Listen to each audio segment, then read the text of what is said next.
Good morning বন্ধুরা, আশা করি সকলে ভালো আছেন, সুস্থ আছেন। সামনে দুর্গা পুজো আসছে।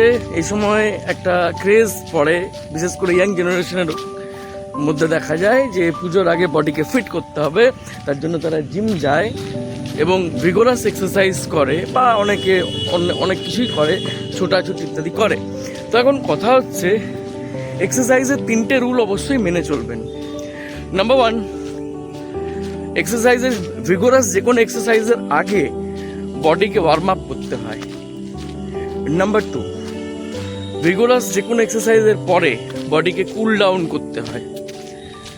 নাম্বার 3, আপনার মন গেল 1 মাস পরে পুজো, আপনি গেলেন জিমে ভর্তি হয়ে গেলেন, আর প্রথম দিনেই হেভি যন্ত্রপাতিতে হাত দিয়ে দিলেন, হিতে কিন্তু বিপরীত হবে বস, এটা জেনে রাখবেন। সব কিছুর একটা নিয়ম আছে।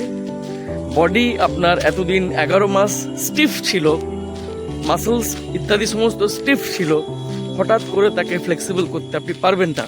তাকে তার নিয়ম মেনে আস্তে আস্তে তাকে ফ্লেক্সিবল করতে হবে, তবে বডি প্রপারলি কাজ করবে, মাসলস আপনার বডি রেসপন্ড করবে ঠিক মতো।